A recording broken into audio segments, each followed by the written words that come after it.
11. Jackie McAllister and Brian Major. During the summer of 1991, 62-year-old Gordon McAllister and his wife of 39 years Jackie embarked on a road trip across Canada in their RV. They were still in the first leg of their journey when they decided to stop and spend the night at the Blind River rest stop along Highway 17 in Riverbend, Ontario. At around 1 a.m., a man knocked on the door of the couple's motorhome, claiming to be a police officer, and said they had to move the RV. He continued knocking and asked to be let inside, but when Jackie opened the door, a man who definitely wasn't a cop barged in with 2 guns in his hands. He then told the McAllisters that he was going to rob and kill them. The couple gathered up their belongings while Jackie begged the intruder to spare their lives, promising that they wouldn't go to the police. Just moments after she handed her purse full of jewelry, credit cards, and cash over to the thief, he mercilessly shot her in the chest. Immediately after, Gordon jumped out of the camper and hid beneath it. Just as the gunman was about to chase after him, a car pulled into the rest stop. The driver, 29-year-old Brian Major, noticed the commotion and got out of his vehicle to see what was going on. When he saw the suspect approaching with a gun, he rushed back into his car and tried starting it. Unfortunately, before the bystander could get away, the gunman fired a bullet through the windshield, killing the man. By some stroke of luck, the shooter fled the scene without going after Gordon a second time. As Gordon drove to get help, he realized he'd been shot twice in the back and once in the foot. He survived his injuries, but by the time he got help, Jackie was dead. A search of the surrounding area failed to turn up any sign of the killer. Police released a composite sketch of the suspect based on Gordon's descriptions, and a witness reported seeing a similar-looking man driving a blue van in the area shortly after the murders. The tipster was unsure whether the van had American or Canadian license plates, but the murder scene was just 85 miles from the border. Authorities investigated around 3,500 vans matching the witness's description in both the US and Canada, but ultimately came up empty-handed. To this day, the Blind River Killer, as he was later named, has never been caught. 10. Mohammed Al-Zara. 30-year-old Mohammed Al-Zara made an honest living selling electronic equipment in the Indonesian suburb of Bekasi, which is situated just outside of Jakarta. One day in 2017, he was confronted by an angry mob who accused him of stealing an amplifier he was selling from the prayer room of a local mosque. Al-Zara insisted he wasn't a thief, but the mob either didn't believe him or didn't care. So, they beat and lynched him in public before setting his body on fire. Some witnesses later claimed that Al-Zara was still alive when he was lit ablaze. He died from his injuries, leaving behind a pregnant wife and a young son. Authorities tracked down and charged 6 suspects with Al-Zara's murder. They bawled their eyes out in court and expressed deep regret for their actions, but they couldn't explain why they did what they did. The disturbing murder came on the heels of a similar incident that happened about a month earlier in the East Javan city of Surabaya. An angry crowd accused 2 men of stealing while beating them and throwing stones at them. But they survived, thanks to the swift intervention of law enforcement. Around the same time, a group of people on the island of Madeira tied a man up, interrogated him, beat him, and burned him because they suspected him of theft. About a month before that, another theft suspect was beaten to death by villagers on the same island. Writing for the New York Times, journalist John Emond speculated that Indonesia's noticeable rise in vigilante justice stemmed from a lack of trust in the country's police and justice system, and a perceived obligation among civilians to take matters into their own hands. It's true that Indonesia's legal system has a poor track record for holding criminals accountable. Even after expanding its police force, the country continues to struggle to get crime under control. People became increasingly frustrated, and when the law failed to adequately punish vigilante mobs for exacting justice on their own terms, more and more civilians felt emboldened to hop on the bandwagon. In other words, it sparked a vicious cycle. But there's a reason vigilante justice isn't tolerated in most places. And it's because innocent people like Al Zara get caught in the crosshairs of irrationally angry people who seem to believe in doling out the punishment without giving suspects a chance to defend themselves. 9. Paris Hummons. After graduating high school in 2015, 19-year-old Paris Hummons began classes at Wright State University in Ohio, with the goal of becoming the first person in her family to earn a PhD. But her pursuits were tragically cut short during a visit to see her friend in Cincinnati in April 2016. Hummons and her pal, Christian Williams, got their hair and nails done together, and they planned to go out later that evening. They were riding around in a Toyota Camry when someone began shooting at the car, fatally striking Hummons in the head. Williams took a bullet to the arm, but luckily she survived. It was determined after the fact that the two gunmen, John Sanders and Robert Carpenter, weren't after Hummons or Williams. They were looking for a man who'd allegedly assaulted Carpenter earlier that day. After the confrontation, the suspects saw the alleged attacker get into the Camry, which was being driven by another man who was friends with Williams. The driver met up with Williams and asked her to park the car near her house because he wanted to avoid any further trouble with Sanders and Carpenter. Williams agreed, and Hummons came along with her. The pair were on their way to park the Camry when the suspects pulled up in another vehicle and opened fire, apparently failing to realize that they were shooting at two innocent young women due to the vehicle's dark tinted windows. Sanders and Carpenter both took deals and pleaded guilty to murder and other charges relating to the incident. The judge sentenced Carpenter to 28 years to life, while Sanders received a sentence of 20 years to life. They both apologized for their sentencing, with Sanders acknowledging that he couldn't take back his terrible mistake, and Carpenter claiming that he didn't mean to kill anyone but simply meant to send a message. But there are less deadly ways to send a message, and there was no reason for anyone to die. During the sentencing hearing, Judge Jody Lubers described the case as the most senseless killing she'd ever seen. 8. David Orbert. 59-year-old David Orbert was a lifelong bachelor who lived a semi-nomadic lifestyle, but he kept in close touch with his family. He lived in Manchester, England, and was well liked among locals for his friendly and easygoing personality. When he stopped answering his younger brother's daily phone calls in June of 2022, David's loved ones knew that something was wrong and reported him missing. A few days later, he was found dead at his home. Suspecting foul play, authorities launched an investigation. Their findings revealed that David had been in a violent altercation 6 days before his body was found. He was walking home from the city's gay village after going out for a drink and had crossed paths with two women. David harmlessly greeted the pair and continued along his way, unaware that one of the women was in the middle of an argument with her boyfriend, 25-year-old Jonathan Adamson, who had accused her of dancing near other men. In a horrifying attack that was captured on surveillance footage, Adamson charged at David and jumped up into the air before delivering a brutal blow to the back of his head. David lost consciousness before he even hit the ground. He eventually came to and was taken to a nearby hospital, but he declined treatment and was left to his own devices. His brother, Steve, told the Manchester Evening News that David likely learned that there was a long wait to see a doctor and didn't feel like sitting through it. He went out for a coffee with a friend the next morning, but that was the last time he was seen alive. An autopsy concluded that David died from traumatic head injuries caused by the brutal blow he received from Adamson. Authorities identified Adamson with the help of his brother and his mum, who recognized him in a surveillance image that was released to the public. He denied any involvement in the crime, but eventually went to the police station at his mother's urging. Adamson admitted to punching someone in the head for talking to his girlfriend and ultimately pleaded guilty to manslaughter. He was subsequently sentenced to 7 years and 4 months in prison and will serve at least 2/3 of his time behind bars before being released on license. 7. Shanna Smith.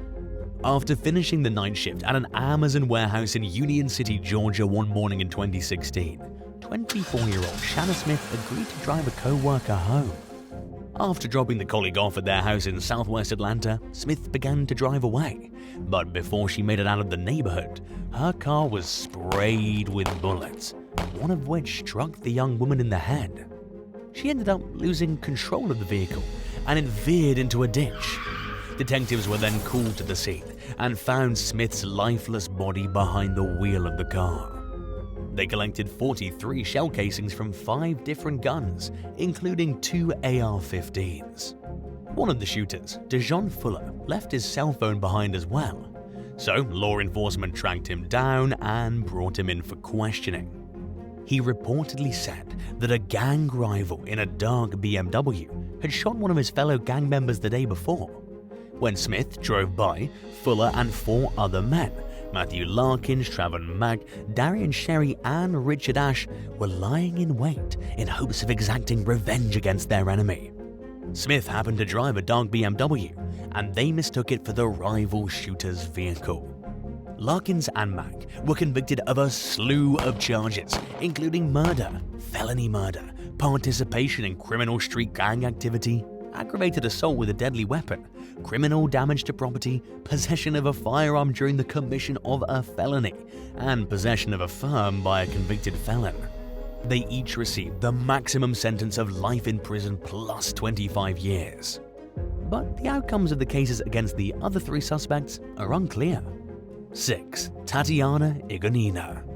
20-year-old Tatiana Igonina was just a few steps into walking her dog one day in 2015 when an icicle fell from the top of a 14-story building and landed right on her head.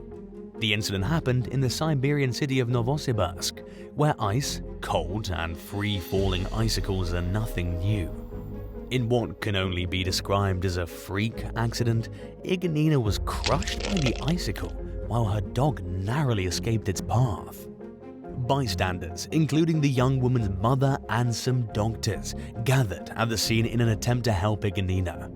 But more icicles fell, and they were afraid to go near her until they were sure that all the loose ice had been removed from the building.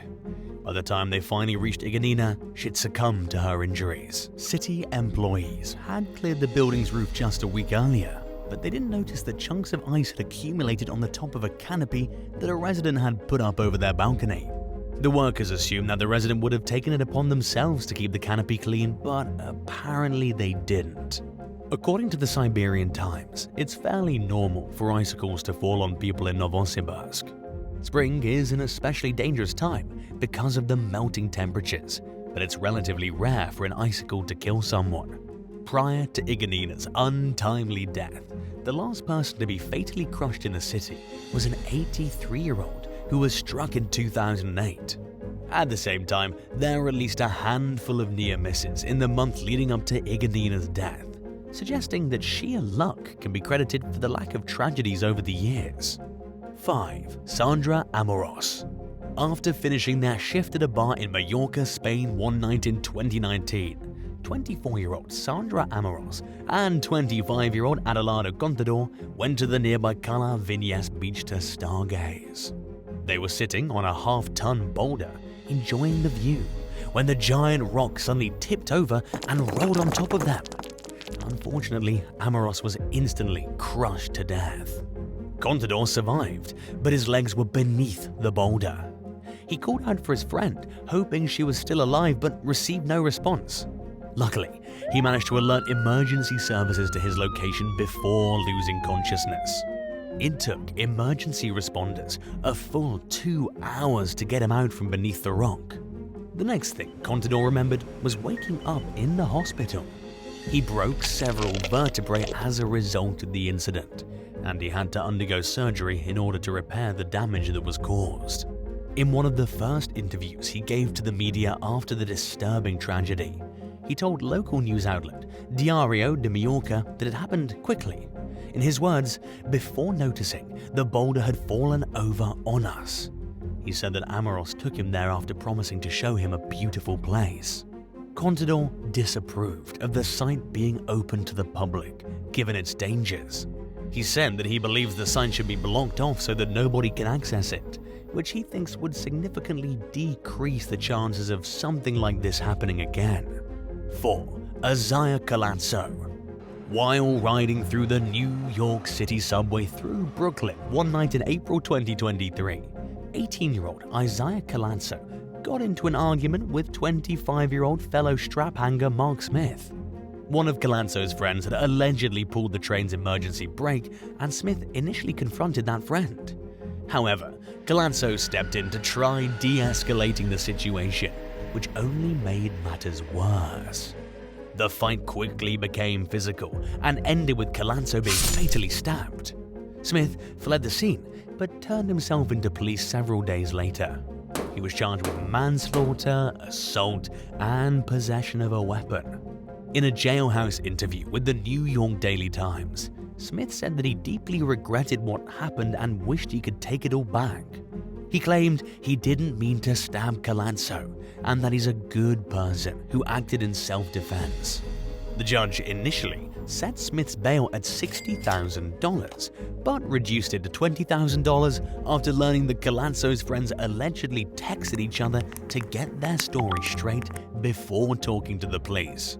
Smith's lawyer said his client is maintaining his innocence and discouraged the public against rushing to judgment based on sensationalized tabloid reporting. As the case unfolds, the evidence will hopefully reveal whether Smith, Colanzo, or both men were at the wrong place at the wrong time. 3. Morris Reese Lewis. 19-year-old Morris Reese Lewis was driving around Millville, New Jersey with two friends one day in 2018 when a pedestrian opened fire on his SUV in broad daylight at an intersection. Lewis was proceeding past a stop sign when the vehicle was hit with the onslaught of gunfire. One of the bullets fatally struck him in the back of the head, and his two friends were lucky to come out of the ordeal with their lives. Investigators were unable to identify a motive and concluded that the shooting was unprovoked. They charged 37-year-old Terrell Savage with murder, 2 counts of attempted murder, tampering with evidence, hindering prosecution, and several weapon-related crimes. As part of a deal with prosecutors, Savage pleaded guilty to a reduced charge of first-degree manslaughter. In exchange for the plea, he was sentenced to 22 years in prison. Under New Jersey law, he'll be required to serve at least 85% of his sentence, more than 18 years, before becoming eligible for parole. That might sound like a slap on the wrist for shooting a stranger in cold blood, but Savage's sentence for the manslaughter charge won't begin until he finishes serving a 15-year sentence for an unrelated weapons charge, which began in 2018. He's currently in his late 30s and could remain behind bars well into his 60s. Many people might argue that Savage deserves a life sentence, and they aren't wrong, but at least he'll be off the streets for the next several decades. 2. Ladarius M. Cowart. 18-year-old Ladarius M. Cowart was innocently hanging out at Bowen Park in Waukegan, Illinois, after attending a graduation party one night in 2021 when someone fatally shot him in the head. Unfortunately, he was pronounced dead at the scene. After failing to identify anyone who might want him dead, or any reason someone might have for wanting to kill him, authorities concluded that the young man was simply in the wrong place at the wrong time. There were between 50 and 70 people in the park when the shooting occurred, so investigators believed that someone must have seen who pulled the trigger and was choosing not to come forward to identify the gunman. Family friend Hazel Truesdell told the Lake and McHenry County Scanner that Cowart was well liked in his community and that he had no criminal record or history of gang involvement. His family's disappointed that dozens of people were at the scene and not a single one of them has chosen to break their silence. Cowart deserves justice, and his loved ones are hoping that someone finally gives police the details they need to hold this killer responsible.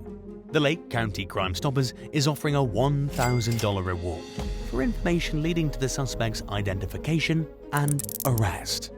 1. Kaylin Gillis. While searching for their friend's house in the upstate New York town of Hebron one night in 2023, a carload of 4 people accidentally pulled into the driveway of 65-year-old Kevin Monahan. After realizing they were at the wrong house, they went to leave, only to be shot by a man who walked out onto the front porch with a gun in his hands. The suspect fired 2 bullets, one of which struck 20-year-old Kaylin Gillis.